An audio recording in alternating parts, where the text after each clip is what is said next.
জি। আচ্ছা, আমরা সবাই জানি যে বাংলাদেশের বর্তমানে দক্ষিণাঞ্চলের যে জেলাগুলো, বিশেষ করে যদি আমি বলি ফেনী, লক্ষ্মীপুর, নোয়াখালী, কুমিল্লা, ব্রাহ্মণবাড়িয়া সহ বেশ কিছু জেলা ওই যে আমাদের ভারতের যে কারসাজি, সোজা বাংলায় যদি আমি বলি, সেই কারসাজিতে আসলে একটি বন্যা পরিস্থিতি তৈরি হয়েছে এবং আমাদের যে ভাই বোনগুলা তাদের সকলের যে জীবনের যে বিপর্যয়, সেই বিপর্যয়টি আসলে শুরু হয়েছে। আমরা আমাদের জায়গা থেকে আসলে বিভিন্ন জায়গা থেকে দেখছি এবং আমাদের এই দুইজন ভাই তারা ফেনী থেকে এসেছেন, তারা ফেনীর এবং ফেনী সদর থেকে তারা তাদের জায়গা থেকে যে সমস্যাগুলো বলছেন সেগুলো যদি আপনাদেরকে বলি, এই মুহূর্তে তাদের মূল কনসার্ন আসলে এই ত্রাণগুলো নয়। তাদের মূল কনসার্ন আসলে কিভাবে আমাদের ভাই বোনদের বা ওই এলাকার মানুষদের জীবন বাঁচানো যায়। তাদের কথা জীবন বাঁচলে পরে ত্রাণ নিয়ে বেঁচে থাকা যাবে, সমস্যা নেই, কিন্তু আগে জীবন বাঁচতে হবে। এই যে পানির ঢেউ, এটার সাথে একজন মানুষের ফাইট করার কোনো অ্যাবিলিটি নেই।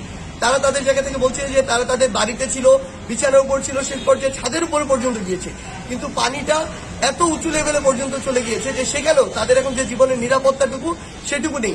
এই একটি ভয়ঙ্কর অবস্থায় যখন রাস্তাঘাট সব ডুবে গিয়েছে, কোনো যানবাহন চলছে না, বিদ্যুৎ নেই, এই জন্য তাদের ফোন থেকে শুরু করে কোনো কমিউনিকেশন বা কানেকশন তাদের সাথে নেই।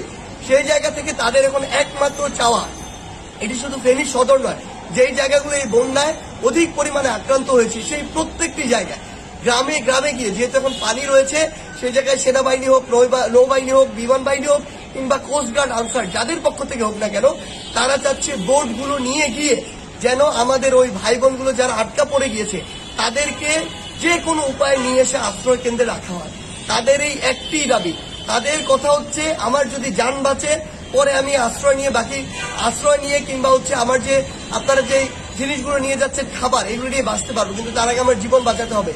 সেই জায়গায় অন্তর্বর্তীকালীন সরকার থেকে শুরু করে যারা সেখানে স্বেচ্ছাসেবক হিসেবে রয়েছেন কিংবা যারা আবার এই ভিডিওটি শুনছেন, আপনাদের কাছে একটিই রিকোয়েস্ট, আপনারা যে কোনো উপায়ে বোট কিংবা অন্য যে কোনো মাধ্যমে হোক আমার ওই যে ভাই বোনরা আটকা পড়েছে তাদেরকে সেখান থেকে উদ্ধারের ব্যবস্থা করুন, একটি আশ্রয়স্থলে নিয়ে আসুন।